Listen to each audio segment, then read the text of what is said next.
This system doesn't clap when you finish. It doesn't care about wins, likes, or praise. It doesn't run on serotonin. It runs on structure. It runs on looped execution, no matter how you feel. And once you step inside it, you don't leave the same.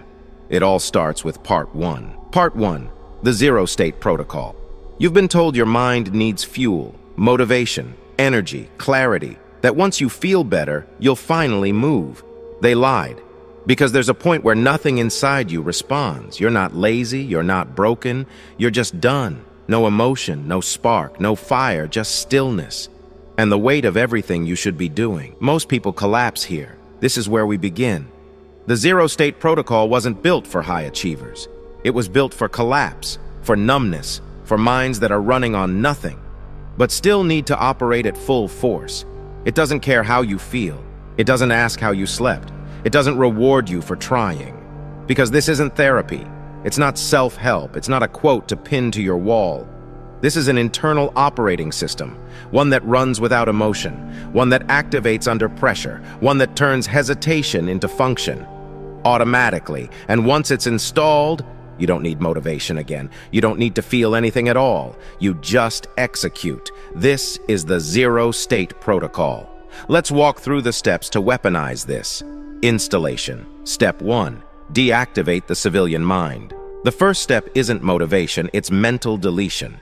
You've been trained to think like a civilian, to seek comfort before action, to wait for clarity before commitment, to ask for permission from your own emotions. This is the programming of the domesticated mind. If I don't feel like it, I don't have to. If I'm tired, I'll rest. If I'm not ready, I'll wait. This thinking is poison to performance. It turns every decision into a debate. It multiplies hesitation. It gives emotion the power to override command. That version of you must be deleted. You don't comfort that voice. You don't give it space. You don't argue with it. You kill it. Because that's the first law of high-functioning execution. Emotion is not the operator. Command is. From now on, you begin each day with a mental override sequence. You wake up and say flatly, without energy or hype, I am not tired, I am not overwhelmed, I am not emotional, I am executable. Not once, but until something shifts, until the whiny voice inside goes quiet, until the part of you waiting to feel good realizes it's been replaced. This isn't positive thinking, it's reprogramming. You're not here to think your way into action, you're here to act your way into clarity. And if thoughts come, let them. But treat them like traffic noise, background static, passing signals from an obsolete system. They are not orders, they are not sacred, they are irrelevant. Because now, you are not your thoughts, you are not your feelings, you are not your hesitation. You are a system, a function, an executor of tasks. This is the death of the civilian mindset and the birth of the cold operator. Now, and from this point forward, you are no longer here to think, you are here to act. Step 2, micro-command initiation. You never start with finish the project. That's too vague, too overwhelming, too human. Because the human brain, especially one in emotional shutdown, doesn't respond to complexity. It stalls, it spirals, it procrastinates. That's why civilians fail. They approach execution like it's a movie montage. They think in grand outcomes, write the book, build the brand, fix my life. But systems don't operate on drama, they operate on micro-inputs. So from now on, your goal is not completion. Your goal is initiation. Here's how you start. Strip the task down to its first executable atom, the smallest action that requires zero thought and zero emotion. Not a goal, not a step, just the next command. Open the file, turn on the light, stand up, sit down and breathe. Put your fingers on the keyboard, press record. Type the first word, walk to the door, that's it. This is called micro-command initiation, and it is the ignition switch for your entire nervous system. The second the command is clear, you act within 5 seconds. No debate, no pause, no mental warm-up. Why 5 seconds? Because the moment your brain senses a gap between command and action, it floods the system with doubt, excuses, narratives, self-sabotage. But when you act instantly, you bypass the emotional firewall. You prove, again and again, that movement doesn't require agreement. It only requires instruction. And every time you obey the micro-command without emotion, you strengthen the obedience loop. The brain learns, I don't need to feel ready, I just need to move. You are now building neural automation, from fragile identity to programmed function, from burnout to clean execution. You're not finishing the race, you're just taking the first silent step. And that first step, when repeated under stress, becomes the trigger for everything else. It's not magic, it's mechanical dominance. Start small, start cold, but always start. Step 3. Detach from results. This is where most people fail. They treat small wins like victories. They stop to celebrate effort. They chase the high of, I did something. That's not performance. That's civilian conditioning. It's the loop they taught you in school. Complete a task, get a gold star, try your best, earn a pat on the back. But here, there are no stars, no praise, no applause, no serotonin spikes. Because you're not here for the high, you're here for the output. That's the shift. You're not performing because you're motivated. You're performing because you're now the type of person who obeys the protocol. You follow the code, regardless of emotional outcome. So when the action is complete, don't pause, don't react, don't indulge. You don't say, look at me, I did it. You say, flatly, coldly, that was expected, what's next? That phrase is critical. It resets the execution loop. It trains your nervous system that output is normal, not worthy of reward. This is how you hardwire identity over emotion. The more often you perform without expecting to feel anything, the more dangerous you become. Why? Because now your effort isn't driven by pleasure. It's driven by protocol. You've erased the feedback loop. You've removed the need to be seen. You've shut down the addict that wants a dopamine hit every time you finish something. Instead, you build quiet consistency, brutal reliability, obsessive internal standards. That's not just discipline, that's identity reprogramming. So here's your new formula. Command, execute, reset. No pride, no story, no break, just the loop. The reward is no longer the feeling. The reward is the ability to keep going without it. That's how operators are built. That's how you outperform the world, while everyone else is still checking how they feel. Step 4. Loop it until you forget you're tired. This system is not a one-time fix. It's not a switch you flip and walk away from. It's a loop, and you don't run it once. You run it until everything else disappears, until your sense of time collapses, until your feelings dull into silence, until the pain, the resistance, the boredom, the doubt don't go away. They just stop mattering. That's when you know you've entered the protocol zone. At this stage, your goal is no longer finishing the task. Your goal is looping commands until your identity rewires itself. Over and over, micro-command, action, reset, micro-command, action, reset, micro-command, action, reset. No thoughts, no breaks, no mental commentary. You don't reflect, you don't analyze, you just continue. This is the part that breaks most people because their nervous system is addicted to variation, stimulation, feedback. But that's the cost of transformation.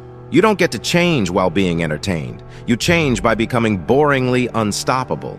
You change by repeating the same loop until your brain gives up the fight and the machine takes over. And that machine version of you, it doesn't complain. It doesn't hesitate. It doesn't need to be convinced. It just runs. You'll know it's working when you start moving without telling yourself to. You realize an hour has passed without distraction. You finish something and don't remember starting it. You stop caring that you're tired because you're moving anyway. That's not flow state. That's not motivation. That's identity override. That's when the emotions that used to hold you hostage, fatigue, dread, apathy, overthinking, are still there. But now they're irrelevant. You're no longer trying to fix how you feel. You're too deep in the loop to even notice. That's the moment you forget you're tired. Not because the pain is gone, but because you no longer care. Before we continue, there's something hidden I need to show you. It's called the Whisper Power Bundle. Inside are secret ebooks and audiobooks, dark knowledge I couldn't speak out loud, methods built for minds like yours, the ones who refuse to stay average. And here's the real part. Once you download it, you'll get lifetime access to every future release I create. No noise, no fluff, just raw mental weaponry, delivered straight into your hands forever. If this video is hitting something deep, that bundle is your next step. Link is in the pinned comment. Open it, and don't tell the others what you find inside. Step 5. Kill the need for readiness. Forever. Here's the final truth. You will never be ready. You will never feel fully aligned. You will never arrive at the perfect mental state. Waiting is the addiction. Just one more hour. Just one more break. Let me feel better first. That's the trap.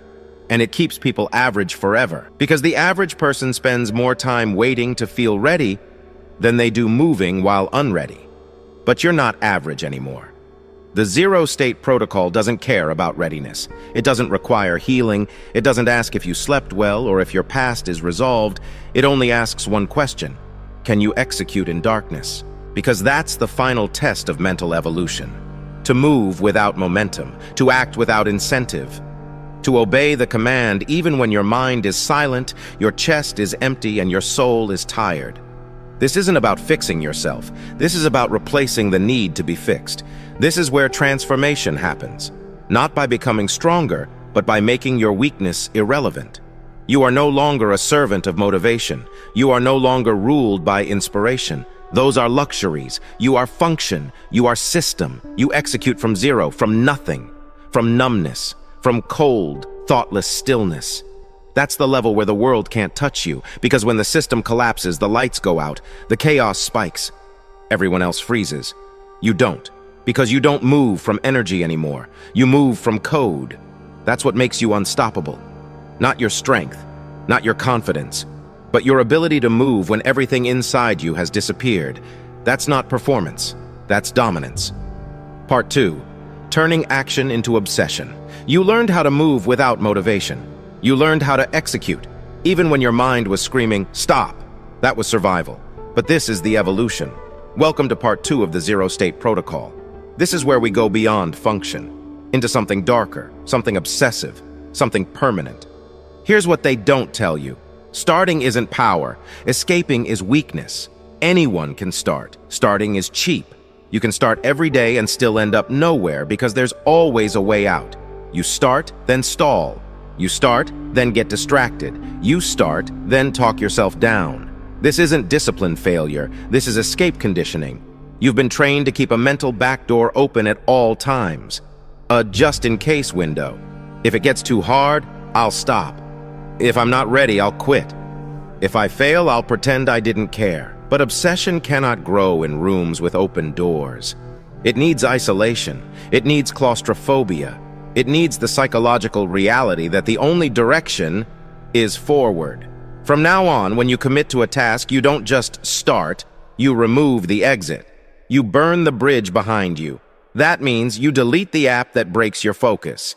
You publicly declare the deadline. You put money down on failure. You block the fallback option that comforts your weakness. You remove the safety net that lets you restart later. You lock the cage from the inside. Because once your system understands there's no way out, a new layer of obsession is born, a hunger to finish, a cold compulsion to complete, a fire that doesn't come from excitement, but from necessity. This isn't motivation. This is neural entrapment, and it's how the most dangerous minds in the world complete massive, ruthless missions.